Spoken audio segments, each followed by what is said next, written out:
aku kalau bilang makasih tadi, aku senang banget ada di sini. Makasih buat Dion Studios, terus juga Kak Ajeng buat kesempatannya, lalu juga ada Kak Taufan dan Kak Mondi yang sudah aku repotkan untuk menjawab semua pertanyaan-pertanyaan dia absurd untuk karakternya, juga Kak Dio yang luar biasa sudah sabar sama aku selama sebulan penuh, terus juga buat cast yang sudah bekerja keras untuk ada di film ini, lalu juga gak lupa buat teman-teman media yang selalu memberikan ruang untuk film Indonesia, untuk membuat film Indonesia semakin maju. Terima kasih.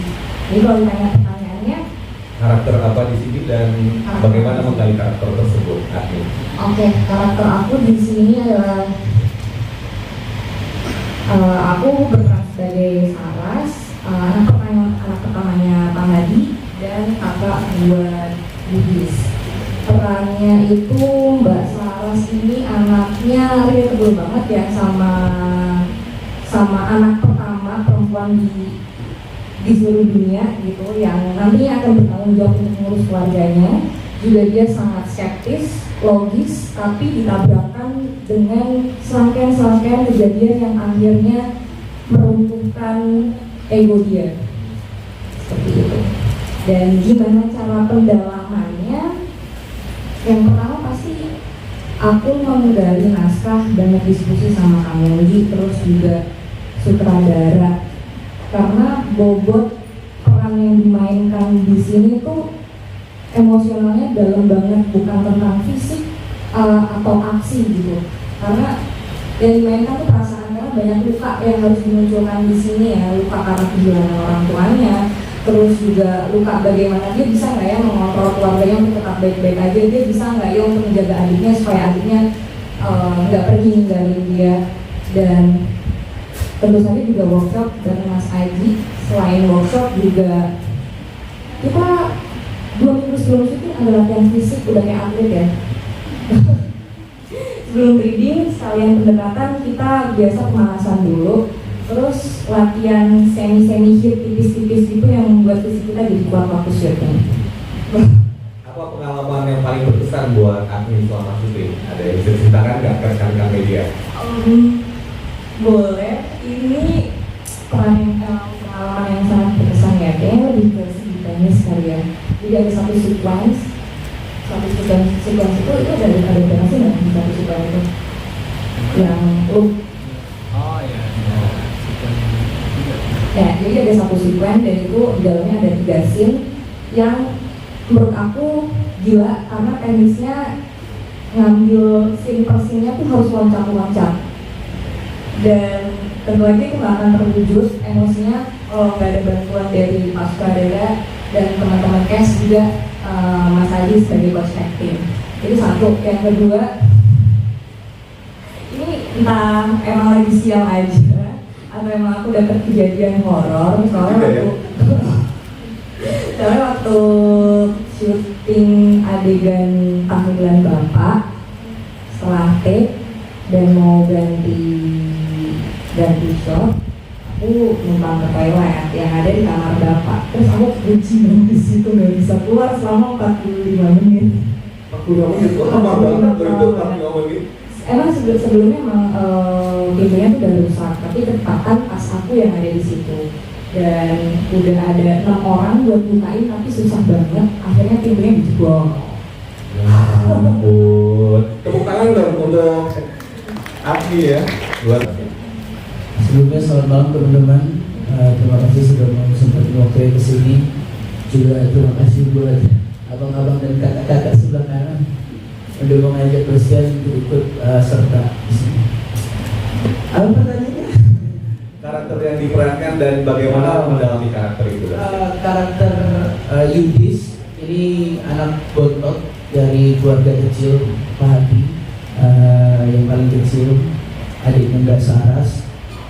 Anaknya ya anak muda pada zamannya, yang ngebanyol, jahil dan lain-lain, tapi harus menghadapi suatu kejadian yang sebenarnya seharusnya tidak bisa dihadapi dengan karakter di sini. Tapi karena banyak kerahasiaan yang ada, justru jadi semakin penasaran. Untuk pendalamannya pastinya agak susah juga, cuman ya kita juga pasti di sekeliling kita juga pasti ada keluarga atau teman yang pernah merasakan kehilangan, bahkan mungkin Bastian juga pernah merasakan itu. Jadi paling melihatnya ke situ, gimana sih rasanya kehilangan seorang bapak atau ditinggalkan oleh salah satu keluarga gitu. Tapi terima kasih teman-teman Kes juga karena sangat membantu Bastian banget untuk bisa melengkapi si karakter di sini. Ada pengalaman berkesan selama syuting, Bastian? Apa? Pengalaman paling berkesan saat syuting boleh diceritakan? Oh banyak hal lah. Oh banyak ya? Iya banyak hal karena memang ini horor perdana Bastian yang sangat teknis dan serius gitu. Jadi benar-benar dari awal sampai akhir menurut aku itu pengalaman yang baru dan luar biasa buat Bastian. Jadi ini horor pertama untuk Bastian? Horor dulu, tapi ini yang lebih ya teknis, lebih serius, lebih ya emang benar-benar film horor gitu. Oke, kita nantikan ya. Bastian, tepuk tangannya rekan-rekan media. Karakter yang diperankan dan bagaimana mendalami karakter tersebut, Kang Edi. Baik, terima kasih rekan-rekan media dan bilang-bilang ya. Sebenarnya saya menyesal menerima peran sebagai Pak Hadi di sini karena cukup tantangannya berat ya. Saya harus berjalan dari Surabaya ke Lamongan, tapi manajer saya memaksa, terima aja, kamu pasti bisa. Ya akhirnya untung ada workshop fisik. Saya diharuskan kurus kering menjadi Pak Hadi karena berjalan menjadi jenazah yang berjalan. Alhamdulillah berhasil. Dan yang lebih berat lagi adalah setelah kirain saya main cukup di awal aja, sudah itu jadi mayat harus selesai. Ternyata setelah jadi mayat, saya sepanjang film itu harus menahan nafas. Jangan sampai, karena selalu di close up ini muka saya supaya kelihatan mayat. Dan yang paling berat lagi adalah saya harus membuka rahasia yang kalau rahasia ini tidak dibuka, ya saya tidak bisa menyelesaikan film ini. Saya mungkin tidak dikubur-kubur. Dan ya berat sekali untuk mengucapkan rahasia ke anak-anak ini, karena saya cukup bahagia mendapat kedua anak ini, bisa membesarkan kedua anak ini yang sebenarnya ini nih yang tidak sanggup saya menceritakannya ke teman-teman. Jangan bilang-bilang teman-teman. Alhamdulillah peran ini terbantukan oleh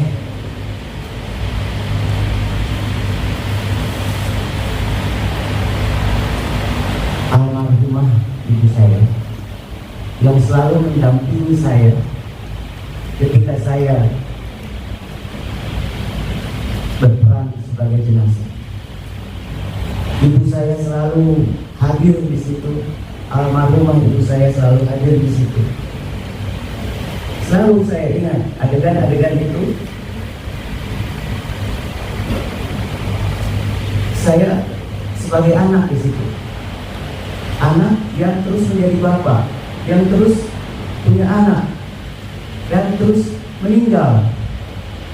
Seperti ibu saya sebelum meninggal menitipkan rahasia yang sampai sekarang harus saya sampaikan ke adik-adik saya.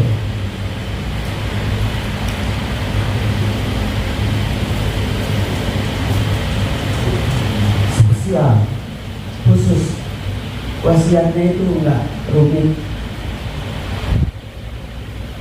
Hidup yang akur ya, jangan berantem, dan